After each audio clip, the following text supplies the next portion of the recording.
Right. Josh Babarinde, OBE. You were supposed to.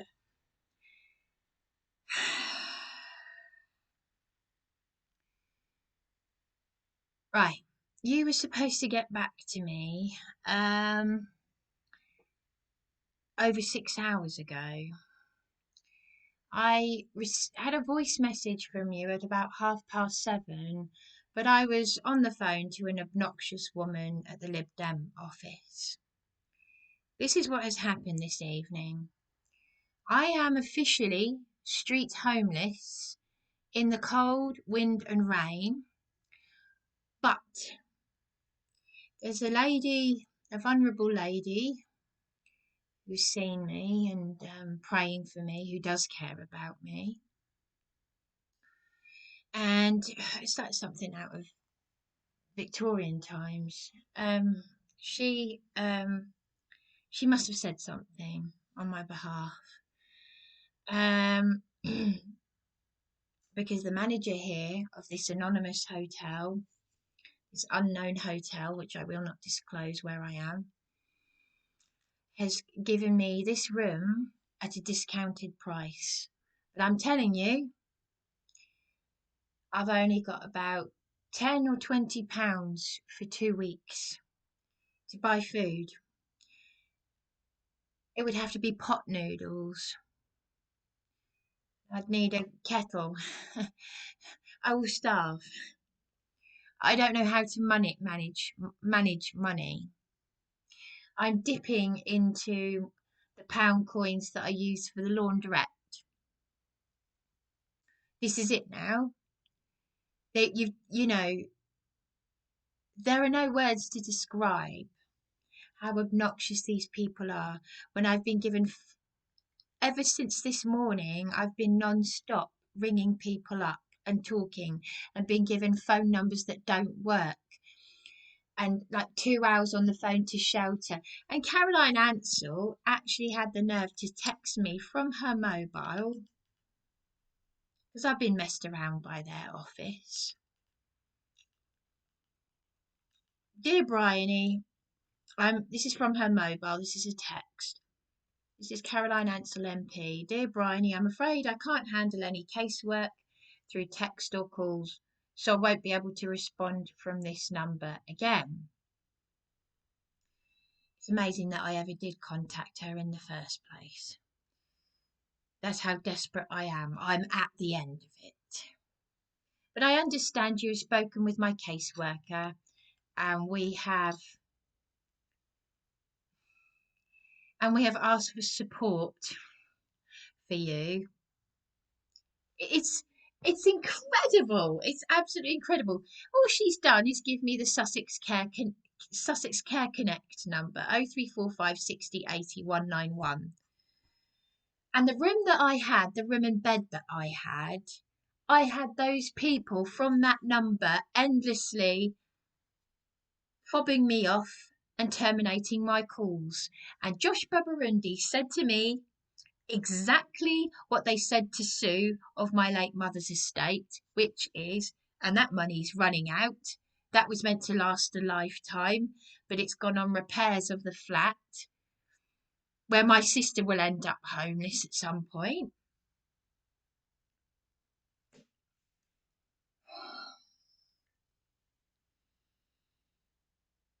It's unbelievable. It's unbelievable. You're just giving me phone numbers that don't work, that the same numbers that I keep trying, that I'm fobbed off. And Josh, you actually said to me, you repeated the same lies, because I love these words and phrases, the same words and phrases that they used for the executor of my late mother's estate. She does not engage. And I think if I remember rightly, this obnoxious woman from the Lib Dem office, when I started laying out the facts to her, just the facts, she said, I'm not going to get into an argument with you. And I didn't respond. But then she said it again and she started being rude. And I said, I'm not going to put up with this. But then the phone cut out anyway, the battery cut out. So I went down to the office and I said there was no need to be rude. Josh Babarinde has not got back to me and I don't have his number. And she she put the unknown number.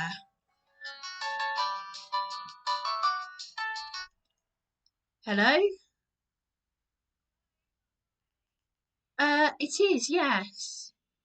Hello, my name's Sarah, calling from the council emergency out of hours. Oh, right. Is this is to do with Josh Babarinde, is it? Well, yes, he's called in to us saying that you require some temporary accommodation due to being homeless. Yes, I can't believe I didn't think I was going to hear from him. It was like 6 hours ago that yeah, about, well, over 6 hours ago, he was meant to ring me back, and I had an obnoxious woman at the Lib Dem office terminate my call, and I was laying out the facts to her, and she just said, "Oh, I'm not here to argue." And I've literally just spent the last of all my pennies because the hotel closes to the public in 5 minutes, and the very very nice manager here gave me a very special discount, but I'm still out of pocket. Like, I'm literally I've probably only got, I think, about £20 for food for 2 weeks with nowhere to go. So he's just What he's done, so we are a call handling service for East Sussex, which kicks in for out of hours. So our job is to place people in emergency need in temporary accommodation for, say, a night, so they're not on the street. So then we would refer back to the council. So the reason I'm calling you is because if you are on the streets tonight, I need to go through a criteria to see if I can house you for tonight. However, we are at 11 o'clock now, so I would be, and it is Easter holiday, I might not be able to get you in any accommodation within Eastbourne. It would be Kent, an external provider. Kent. I just wanted to just ring and What? check you are safe for tonight, and are you under any? That's insane. Council about the fact that you've got nowhere to live at the moment? Yes, I've been documenting. I've been on the phone non-stop from the all morning this morning till 11 o'clock. That's insane. I had a room in Pevensey Road that they kicked me out of, an emergency room. Kent. How would I get to Kent at 11 o'clock at night when I've just used £40? They did something that they weren't meant to do, but the very kind manager, took pity on me and offered it to me. But that's still left me out of, with no money for well, £20 that I for food. I've got nowhere after tonight, and I'm going to be starving. Where has it got to with the council? They took my emergency. Sorry. This is what I've been saying to Josh, and nobody's listening to me. They have unlawfully, Juliet is a support worker for the authorities, and she emailed Caroline Ansell on my behalf, and I told her that they took the room. I stayed with her for a couple of nights, and they took my not only have they taken my flat and my possessions, they've taken my emergency room from me. So they have left me basically in the officially street homeless, officially in the cold and rain, and well, the last of my pennies, I will be starving, at this rate, because Kent, unbelievable, at 11 o'clock at night, and they've taken my room. This is insane. I had a room in Pevensey Road that they kicked me out of on Friday. There was a room and a bed that was taken from me, and I used all of the money that I'd been paid to fund the last well, since Friday night up until when it's Wednesday night now, and all that money's gone, and I've hardly got enough money for food or uh you know, I haven't got a shelter or you know, what do they want me to do? Starve to death? I'm on severe disability. My GP doesn't care that I've reported them to the General Medical Council for failing me. This is they've stolen my emergency accommodation as well as my flat. And well, I just Kent, Kent, go and take go and take an emergency room at 11 o'clock at night in Kent when I had a room in Pevensey Road. I can't believe this. I cannot believe this. And there's Josh, Merry as you please. I approached him. I said, "Excuse me, are you Josh Babarinde?" He said, "I know you're Bryony, aren't you, from YouTube?" And I thought, what? The audacity, because I he never got back to me, but they all know about my YouTube channel. Oh yes, they know about that the police are. Sorry, Bryony, I actually Sorry, didn't know anything about sorry. your YouTube channel or the situation. No, I'm I'm just trying sorry. to Yeah. help you need emergency accommodation for tonight so you're not on the street. Oh, yeah. No, I know. It's just that, sorry. A lot has happened. A lot has happened to me. Yeah, really sorry that you are, going through this experience. Um, but the only sort of advice I would give you is continue with the homeless application. I don't know why they would have removed your accommodation or anything like that. But my job is to just make sure that you are not on the streets tonight. But how would I get to Kent at 11 o'clock at night with no money for food or anything, and the trauma of what they've done to me, I'm absolutely traumatized by the police brutality and the council bullying and everything, when I actually had a room and bed. And Juliet said they can't take it from you. I've fallen out with Juliet as a result of this. And I told the council that it would have a knock-on effect because of what she's going through and dealing with, and I'm completely on my. I don't have anyone to support me. I am completely on my own. It's very frightening for a vulnerable person. Kent, how would I get to Kent? I mean, even if it wasn't 11 o'clock at night, how would I? That's insane. That is. That's even during the daytime. I would. It's too traumatic. It's way too. I've got all my bags. They've given me 2 weeks. Well, I've got less than 2 weeks, 10 days to take all my stuff from a self-contained flat.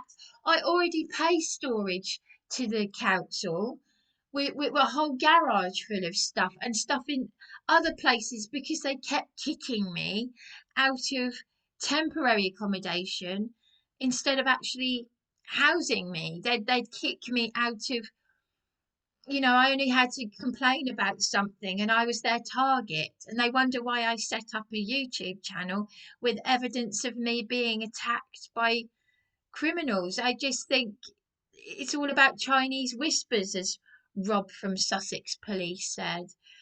You said there've been Chinese whispers. But no one actually does anything. I've documented me being attacked in council accommodation and other things that have happened, and bed bugs crawling on me. This is the sort of thing that they would make me homeless for, and complaining about utilities. Everything was blamed on me, and it caused me it's caused me so much trauma. I cannot.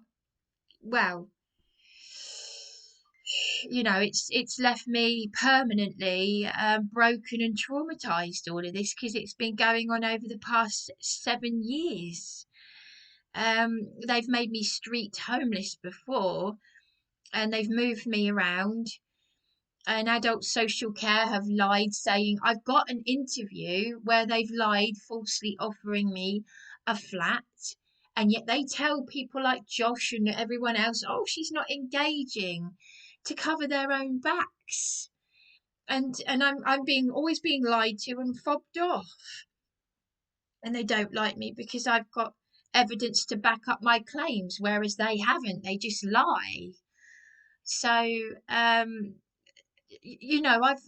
been left, and then they've started mocking me and brutalizing me for being suicidal mentally and physically, which they exacerbate.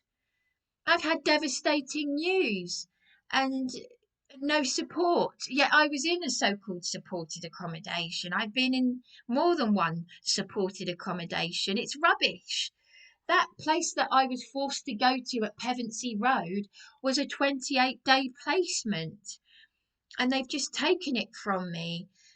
So there was a free room and bed that they've taken from me, and you're telling me that at 11 o'clock at night that Josh Babarinde could get me to a place in Kent? No, Bryony. Josh called me to ask me. The normal process would be that if you were seeking emergency accommodation, you would phone the council after a certain time that comes through to an emergency out of hours, which is us. He called us, told me your details and your situation, and asked me to give you a call. So that's what I've done. I don't know Josh. It's the first time I've spoken to him, and I'm just ringing you to see if you need emergency accommodation for tonight. Yes, there is a criteria that has to be met. Everybody has to go through the criteria, and sometimes we cannot place people because they don't meet the criteria. I know that sounds crazy, but I have a job, and that's what I've been told to do. If you don't meet the criteria, there is no housing available. I'm really sorry, and that is absolutely disappointing to hear. I can understand, your frustration. But you said in Kent. You said Kent. If there's no accommodation within Eastbourne, then we are advised to you provide the only other provider is within Kent. But there was a room. That's what I'm saying. I was kicked out of that room on Friday. Brian, we have basically, as for out of hours emergency, we have like a list of hotels and placements we can use. We can't just sort of. I don't know about Pevensey Road. I don't know about that. I'm actually based in Cornwall. So we are just Cornwall. Handling service. You're based in Cornwall. Oh my gosh! I thought I was speaking to someone from Eastbourne. This is insane. No, we are, because it's a calls handling service. Okay. So we're not really connected with the council. We have a criteria and a manual that we have to follow for the council for their out of hours. But it's crazy. I had a room in Eastbourne on Friday that I had been forcibly coerced to. Initially, it was a duvet on a couch. I was traumatized, forced there in my pajamas and dress myself. Excuse me, and in my dressing gown, pajamas, and dressing gown. I was forced out of my flat by police thugs, forced to take a duvet on a couch. Then Juliet got involved, and then it became a room, and then that room was taken from me on Friday. And this obnoxious housing needs specialist has discharged all interim duty to me entirely, completely and utterly. And Juliet said they can't do that. I said, well, they have. This is what they do. They keep doing this to me. And this is what I'm saying. And I keep repeating myself. I was attacked by people who come out of prison and had my bedroom window smashed, and one of them was mentioned in the national news as mugging the elderly. And Grace Hill said, emailed me to say that place was appropriate. But she says I'm antisocial when I'm in distress or angry about something that most human beings would be angry about. And that's it, completely and utterly making me homeless, street homeless. And I'm vulnerable, and I've had upsetting news, and I haven't been supported with anything. Then there's a reason why I'm on severe disability, as I said, and the GP doesn't care. I went down to the surgery in my pajamas, dressing gown, and slippers, and the sister hotel of this particular hotel chain, um, he got involved. Well, he offered to get involved. He said we often get people here from SDR, and he escalated complaints to them and the head of police, and it went nowhere. Juliet had to get. I was left to wander the streets in my nightwear and slippers, and they wouldn't allow me in to get my possessions, and I've got valuables from that flat. I've had the brand. I only had it 4 months ago, and the care coordinator who put me in there has been sacked or discharged. Okay. Sorry, Bryony, I've got an emergency call coming through. I'm going to have to go now. Do you need emergency housing for tonight? Are you safe where you are tonight? Well, right now I am, because I've just used all of my pennies that I needed for food on this room. So, okay, Bryony, the only thing I can recommend is that you attend the council tomorrow. You've said that they discharged all duty. Josh wouldn't listen. You need to attend the council and oh my God! To explain your situation. But we are an out of hours service, and I do need to go. I've got an emergency call coming through, so I'm very sorry. Can I just say? Can I just say they discharged all duty to me, and I said to Josh, he told me to go down there. I said I've been banned from. She's hung up on me. Thanks, Josh. Thanks a lot. So what was the point of that, Josh? She's just hung up on me. And it's an unknown number. Kent. Nowhere to sleep tonight. Well, yeah, my food money has gone on this, so I'm street homeless and I'm going to starve to death. Thanks, Josh. And she's telling me to go down to the council offices. She's telling me to go down to the council offices where I've been banned from going. That's it then. So that's it. No money, no food, street homeless, starved to death. Yeah, really? And you're all smiles. Really? All unlawfully. She's just hung up on me saying she's got an emergency to deal with. Really? That's it? Where am I going to go tomorrow then? Where am I going to go to tomorrow? I've used my food money on this. I'm going to go and tell the manager. This is